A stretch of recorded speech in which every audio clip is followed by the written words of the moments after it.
The ballroom glowed under crystal chandeliers.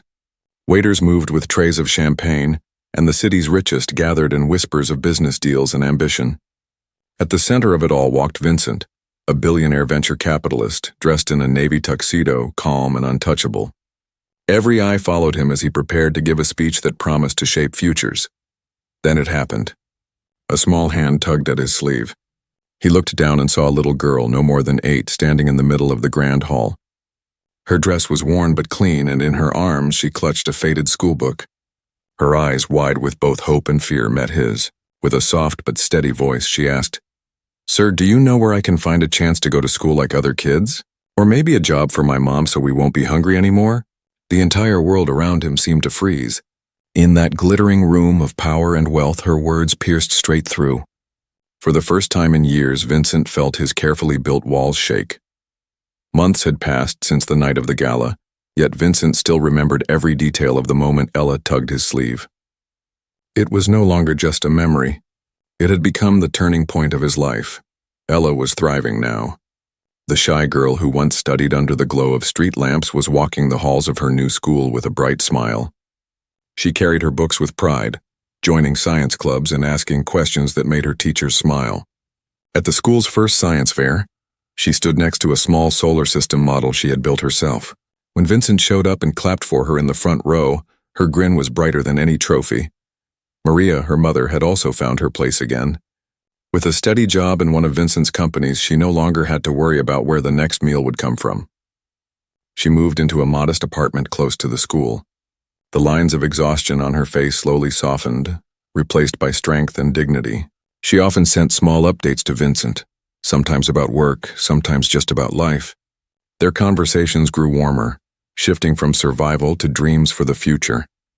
Vincent himself had changed in ways even his closest staff could hardly believe. The man who once measured success in profits now spoke in meetings about opportunity and responsibility. He launched a foundation called Opportunity Bridge, focused on providing scholarships and job support for families like Maria and Ella. At first, his board members had been skeptical, whispering about distractions and risks. But as they watched the foundation grow and lives transform, they began to see what Vincent saw, that real impact could exist alongside business. The first anniversary of the foundation was held not in a glittering ballroom, but in a community center filled with families, teachers, and volunteers. Vincent stood quietly to the side as Ella took the stage. She was nervous at first, clutching her note cards just like she once clutched her old book. But then her voice grew steady. She spoke about the night at the gala, about her mother's struggles, and about the hope that changed everything. The crowd listened in silence, some with tears in their eyes. When she finished, the room erupted in applause. Maria joined her, speaking with heartfelt gratitude about the dignity she had regained through work and stability. Vincent looked on, his chest heavy but full. This was not about him anymore. It was about them, and about countless others who might now find a bridge where before there was only a wall. Later that evening, Vincent returned to his high-rise apartment. The city lights stretched far and wide below, but they no longer looked distant or cold. He thought about his own childhood, the long nights without power, the quiet determination of his mother, the kindness of a teacher who once guided him through a math problem. He thought about the young entrepreneur he once ignored, a regret that had haunted him for years. And now he thought about Ella's bright eyes, reminding him that he could still make a different choice. As he sat at his desk, he drafted a new directive for his team: expand the reach of the Opportunity Bridge. More scholarships, more jobs, more families given the chance to start over. His hands, once used only for signing investment deals, were now shaping futures in a different way. For Vincent, this was no longer about image or reputation. It was about rediscovering the part of himself he had buried long ago. Wealth and influence had given him distance from the world, but compassion had brought him back. When he closed his laptop that night, he didn't feel like a man who had lost anything. He felt like a man who had finally found what mattered. The city pulsed outside his window, alive with thousands of unseen stories. And somewhere among them, a little girl was dreaming bigger than ever, carrying a new hope in her heart. Vincent smiled softly to himself. For the first time in years, his legacy wasn't just profit and power. It was lives touched, futures ignited, and the quiet strength of a promise kept. The gala carried on as if nothing had happened. Crystal glasses clinked, a string quartet played softly, and guests leaned closer to whisper about mergers, deals, and the rise of the next big startup. To everyone else, it was another flawless night of wealth and ambition. But for Vincent, everything had changed. He walked away from the little girl, but her words followed him like a shadow. His polished shoes clicked against the marble floor, yet all he could hear was her small voice. "Do you know where I can find a chance to go to school like other kids? Or maybe a job for my mom so we won't be hungry anymore?" He stopped near a row of tall windows that overlooked the glowing city. From up here, the skyline seemed endless, built by men like him who thrived on control, strategy, and ambition. But for the first time in years, he could not think about numbers or deals. The child's plea cut deeper than any financial risk he had ever taken. Behind him, the host announced his name, inviting him to take the stage. Applause rippled across the ballroom, but Vincent didn't move. His assistant rushed up, tablet in hand, whispering about the keynote speech, the investors waiting, the press coverage this event promised. But he barely heard her. His chest felt heavy, as if an invisible weight pressed against him. He had spoken to countless audiences before. CEOs, government leaders, entire rooms of people hanging on his every word. Yet tonight, one voice mattered more than the hundreds waiting inside. And it wasn't on the stage. It was in the voice of a child clutching a worn book. He looked back once more toward the grand entrance where she had stood. She was gone, swallowed by the crowd or perhaps ushered out by security who saw her as an uninvited distraction. A sharp pang of regret twisted in him. Vincent turned away from the stage and instead walked toward the quieter corridors of the venue. His assistant followed, confused. "Sir, the keynote," she began. He raised a hand, firm but calm. "Cancel it." The word stunned her. Vincent Carlyle never canceled. He was known for precision, for discipline, for never letting emotions dictate his decisions. Yet tonight, the rules he had lived by seemed suddenly meaningless. As he moved through the hall, he passed portraits of past donors and benefactors, their smiles frozen in gilded frames. He thought of the little girl again, her eyes holding more honesty than all those polished smiles combined. A strange heat rose in his chest, at not anger but something unfamiliar, something dangerously close to compassion. The further he walked from the ballroom, the less he felt like the man he had been when he entered. Each step was heavy, but it was also a step away from the life of cold calculation that had defined him for so long. For once, Vincent did not want to be the center of the gala. He did not want applause or headlines or deals sealed with champagne. He wanted answers. He wanted to know who that child was, where she came from, and why her voice could shatter the silence inside him in a way no market crash ever could. For the rest of the night, the gala continued without him. Guests whispered about his absence, puzzled by the man who had vanished just as his name was called. But Vincent didn't care. He was already chasing a different truth, one that would matter far more than the speech he had left behind. Vincent could not rest until he knew who the little girl was. The rest of the gala felt distant, like background noise in a world he no longer belonged to. His mind replayed her face again and again. The wide, determined eyes, the small fingers clinging to a school book that had clearly been read 100 times. He called his assistant aside, speaking in a voice quieter than usual, but with an edge of urgency. "Find her," he said. "No details, no explanations, just an order." His assistant looked puzzled. This was not the Vincent she knew, the man who demanded efficiency, who measured value only in profit and loss. But she obeyed. Minutes later, she returned, leading a tired-looking woman and the same little girl into a private lounge tucked behind the ballroom. Away from the glitter and noise, the atmosphere shifted. The chandeliers were gone, replaced by warm lamps and quiet leather chairs. Yet the room carried its own kind of weight. The woman, Maria, stood tall despite her exhaustion. Her clothes were plain but neatly kept, and her eyes showed both dignity and weariness. Beside her, Ella clutched her book the way other children might clutch a toy. She stayed close to her mother, but her gaze never left Vincent. For a long moment, silence filled the lounge. Vincent, usually the first to speak, found himself at a loss. His voice finally broke the stillness, softer than anyone expected. "You were outside?" Maria swallowed hard before answering. "Yes, we had nowhere else to go. I used to work as a nurse, but the hospital cut most of the staff. Since then, it's been impossible. Her voice wavered, but she forced herself to continue. We lost our apartment last month. We've been staying wherever we can. My daughter, she still tries to study. She wants to keep up with the other children. She's bright. She just wants a chance. Vincent leaned back slightly, his sharp features softening in ways he had forgotten they could. He didn't interrupt, didn't look at his watch, didn't check his phone. He just listened. Maria's story spilled out slowly. The layoffs, the unpaid bills, the nights spent in shelters or on cold benches, the fear of tomorrow. She spoke not with self-pity, but with the steady voice of a mother who refused to give up. As she spoke, Ella inched forward, sliding her small hand into Vincent's. Her fingers were icy, her grip fragile but firm. The billionaire who once prided himself on control felt something unfamiliar stir in his chest.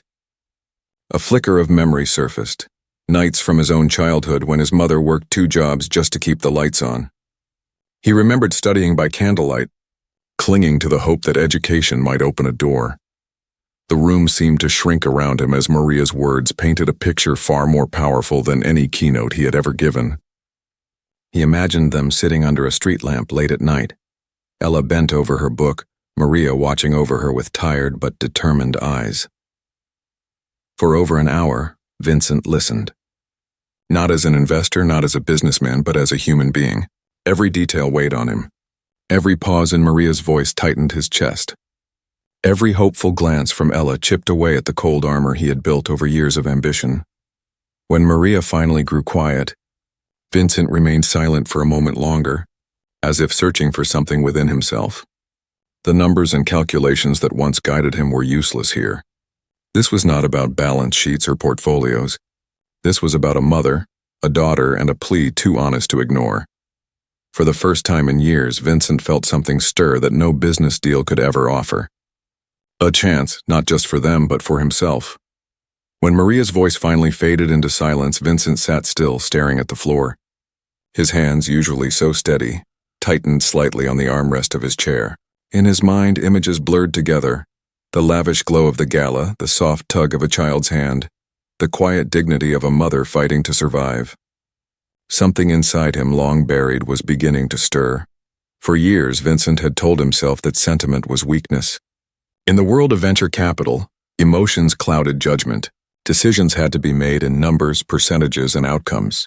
But sitting in that lounge, listening to Maria speak, he felt a sharp crack in the armor he had spent decades building. It was Ella's book that caught his eye again. Its cover was bent and faded, pages worn thin from use. Yet the way she clutched it, as if it was her most precious treasure, reminded him of his own childhood. He remembered the nights when electricity had been cut off in his mother's small apartment. The room lit only by the dim glow of candles. He remembered his mother's rough, tired hands guiding him to focus on his schoolwork, despite the hunger gnawing at their stomachs. He remembered the promise she made over and over. Education will be your way out. Those words had driven him through long nights of study, through scholarships, through endless work until he built an empire. But somewhere along the way, that boy had disappeared, replaced by a man who counted value in stock returns instead of human lives. Maria's story brought it all rushing back. He saw in her the same fight his mother had once carried. He saw in Ella the same fragile determination that had lived inside him, and he realized with painful clarity that he had forgotten what truly mattered. The noise of the gala seemed miles away now. Inside the lounge, time moved differently. For the first time in years, Vincent allowed himself to feel something other than ambition or control. He felt empathy. He felt responsibility. And strangely, he felt a spark of hope. Not for his next business deal, but for this child and her mother. He looked at Ella again. She met his gaze without fear, her hand still resting on his. Her eyes seemed to ask a question he could not ignore. Would he walk away again, or would he finally choose differently? Vincent leaned back slowly, drawing in a deep breath. He didn't speak yet. Words felt too small compared to the shift happening inside him. But in that silence, in that fragile moment, something inside him began to awaken. Something he thought he had lost forever. It was not just compassion. It was recognition. Recognition of himself in them, and the realization that no amount of wealth could erase the boy he once was. That boy, and this child, were bound by the same dream, the chance to rise, to be seen, to be given an opportunity. For the first time in a long while, Vincent didn't feel like a billionaire above the world. He felt human again. The morning after the gala was different from any other day in Vincent's life. Normally, his calendar was stacked with back-to-back meetings, investor calls, and strategy sessions. Every minute accounted for, every conversation tied to profit. But this morning, he woke with a restlessness that no schedule could soothe. The city skyline stretched beyond his window, sharp and glittering, yet Vincent couldn't see its promise the way he once did. He saw shadows between the towers. He saw families like Maria and Ella, hidden in plain sight, fighting battles no spreadsheet would ever record. When his assistant entered with a folder of reports and reminded him about the quarterly review, he raised his hand. "Clear my schedule," he said firmly. She blinked in surprise, thinking she'd misheard. Vincent never canceled, but his eyes told her he wasn't going to repeat himself. By noon, Maria and Ella were sitting across from him again, not in a grand lounge this time, but in the private conference room of his firm. It wasn't the kind of room designed for children, with its glass walls and sleek furniture. Yet Ella looked around with wide eyes, clutching her book the same way she had the night before. Maria's hand rested protectively on her daughter's shoulder, her posture both nervous and hopeful. Vincent didn't treat them like charity cases. He didn't put on the cold mask of a businessman. Instead, he leaned forward, his voice measured but warm. "Tell me what you need. Not just for today, but for the future." Maria hesitated, her pride pulling against her desperation. Finally, she admitted, "I just need steady work. Something that lets me take care of her. I don't want handouts. I just want the chance to stand on my own again." Ella, shy but determined, added in a small voice, "And I want to go to school. A real school.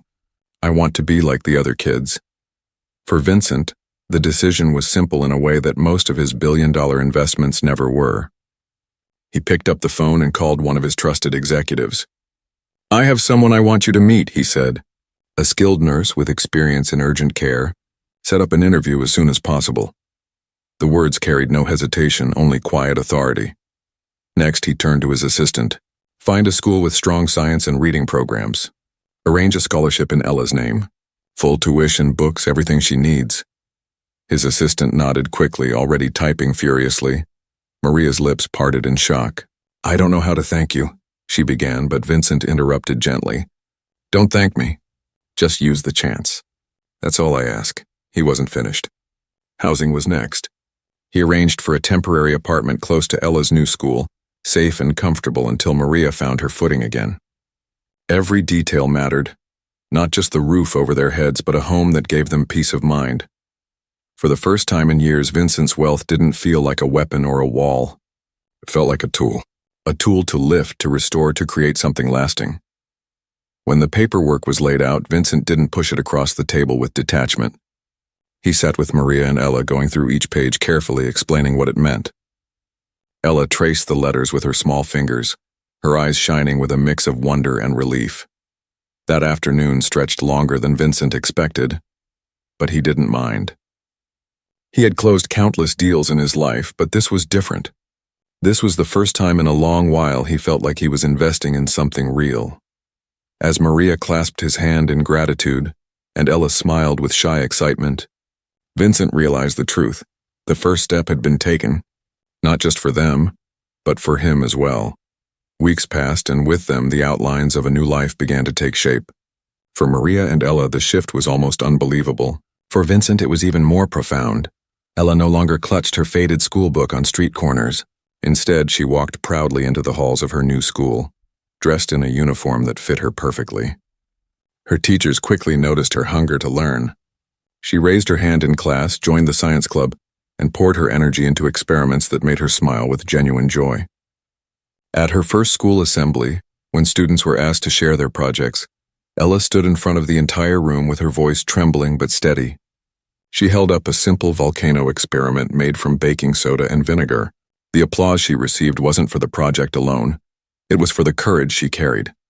Maria, too, was finding her footing again. Her new job provided not only stability but also dignity. Every morning she left home with purpose, her shoulders straighter than before. The exhaustion on her face slowly gave way to confidence. Her colleagues at the company spoke of her kindness, her skill, and her ability to stay calm under pressure. After months of uncertainty, Maria could finally cook dinners at her own kitchen table, pay rent on time, and watch her daughter study without fear of being turned out onto the street. For Vincent, the changes were just as striking, though quieter, more personal. He found himself attending school events, something he had never done even for relatives or family friends. At first he thought his presence might feel out of place, the billionaire in a simple school gymnasium. But when Ella spotted him in the front row, her smile erased all awkwardness. He clapped the loudest when she presented her solar system model. For the first time in years, his applause wasn't for an achievement in business, but for the pure joy of watching a child succeed. Inside his company, the transformation was impossible to ignore. The man once known for cold efficiency and relentless focus on numbers now spoke with passion about opportunity and social impact. During board meetings, he no longer talked only about quarterly growth and profit margins.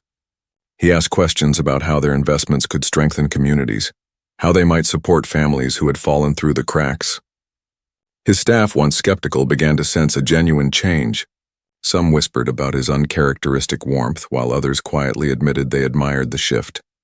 This new vision soon took shape in something bigger: the Opportunity Bridge. Vincent poured his resources and connections into creating a foundation dedicated to giving families like Maria and Ella a second chance. Scholarships for children, training programs for parents, partnerships with schools and hospitals. It wasn't charity in his eyes. It was investment. Investment in people. At the first small event the foundation hosted, families shared their stories. Vincent stood in the back listening more than speaking. Maria spoke about how she had regained her stability, her voice filled with pride instead of fear. Ella shared how she dreamed of becoming a scientist one day. The crowd applauded, but Vincent didn't step forward for recognition. He stayed in the background, quietly smiling, knowing this wasn't about him. It was about them. Late that evening, when he returned to his apartment, Vincent poured himself a glass of water and stood by the window overlooking the city. The skyline glittered as always, but for once it didn't feel distant. It felt alive. Every light represented a story, a family, a chance. And he realized he no longer wanted to stand above it. He wanted to be part of it. The man who once believed emotions were weaknesses now understood they were the strongest force of all.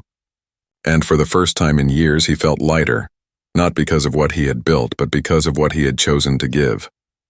The seasons changed, and the city softened under new light. By then, the foundation's name was known in small circles that mattered most. Not the circles of power, the circles of need. Vincent arrived early at the office one quiet morning. No cameras, no board. He carried a paper bag with warm bread and tea because Maria had joked that the coffee machine made water taste like metal. When he stepped inside, the front desk volunteer waved with a smile that felt like family. On the wall behind her were corkboards filled with photos. Children at their first school assembly, parents in new uniforms on their first day of work. Little thank you notes written in big letters.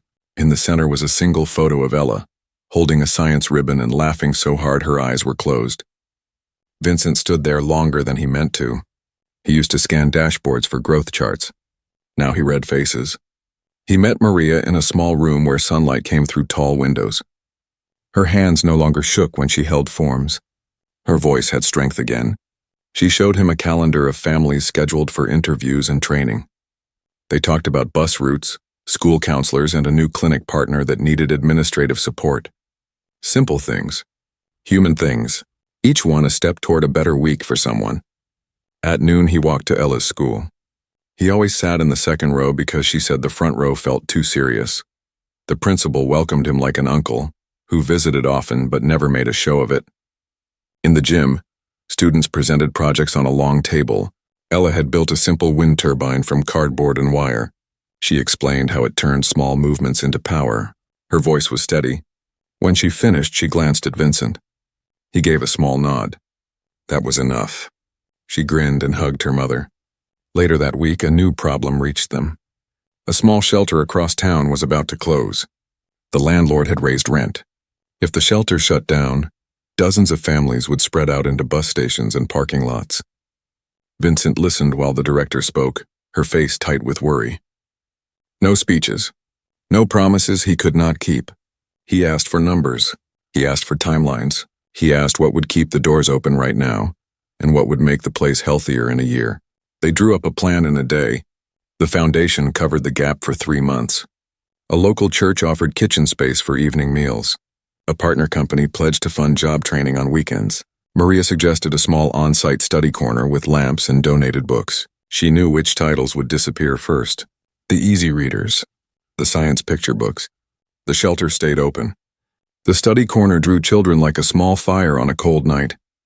Not everything worked at first. One training group failed to place enough parents in jobs. A housing pilot stumbled on paperwork. Vincent did not hide from the mess. He brought the team into a room and asked what was missing. Not who to blame. What to fix. They adjusted the classes. They matched schedules to bus lines. Slowly, results improved. The graphs began to rise, but that was not what made him smile. It was the way a father shook his hand and said he was sleeping for the first time in months. One afternoon, Vincent sat with a young founder in the lobby. Years ago, he had ignored a similar plea. He had turned away from a voice that asked for a second chance. This time he listened. The founder's idea was rough but honest. A small app to connect families with leftover food from events that would otherwise go to waste. Vincent brought in a mentor and a product manager. They built a simple version, and they tested it at school festivals and community centers. The first night, a dozen trays of food reached families who needed them. The next week, it was double. Vincent watched the numbers, but he kept his eyes on the families arriving with quiet relief. He found a new rhythm for himself. He stopped attending galas that measured success and applause. He spent Thursday afternoons at the foundation, returning calls from school counselors, signing off on small grants, and walking the rows of donated books. He paused at a shelf and smiled at a familiar title. A child had left a note inside. "I will return this when I finish. If you need it, take it." On a breezy evening in early summer, the foundation held a small gathering in a community hall with bright walls. No velvet rope, no red carpet, folding chairs. Homemade food, laughter that rose and fell like music. Families shared their stories at a microphone that squeaked if you turned it too fast. Ella spoke last. She wore a simple dress and a ribbon in her hair. Her paper shook a little. Then her voice found its place. She talked about the night at the gala when she tugged a sleeve because she did not know what else to do. She talked about the first day of school when she thought the uniform would not fit her. She talked about a wind turbine made of cardboard that could still turn and make a tiny light. She ended with a sentence that made the room quiet. "I thought I needed someone powerful. I just needed someone to listen." Maria stepped up beside her and took her hand. She thanked the teachers who stayed late and the neighbor who watched Ella when she had an interview. She thanked the team that treated her like a person, not a case. When she looked at Vincent, she did not bow her head. She held his gaze with equal standing. After the applause, people lingered. Children tangled around ankles. A teenager asked Vincent if the foundation offered coding classes. A grandmother wanted to know if the food app would add her church. Vincent answered each person with care. He did not rush to his car. He did not look for an exit. He looked for the next hand that needed holding. Later, in his apartment, he opened a box on his desk. Inside was the worn school book that Ella had once carried. The edges were still frayed. On the first page, she had written a line in careful letters. "Thank you for seeing us." He placed the book on a shelf next to a framed photo of his mother. 2 promises side by side. He sent a short message to his team.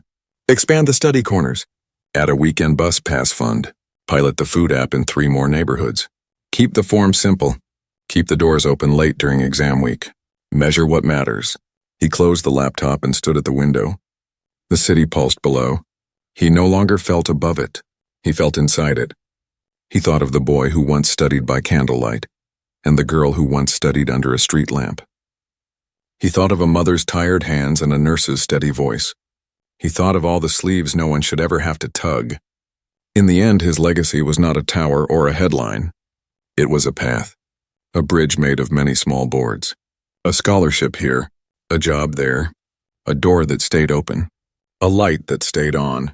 On the next school morning, He waited outside the gate with a thermos of tea. Ella ran up, breathless and happy, waving a permission slip for a science camp. He signed as her emergency contact. Maria laughed and shook her head at his neat signature. The bell rang. Children poured in like a tide of bright color. Vincent watched them go and felt the ground steady under his feet.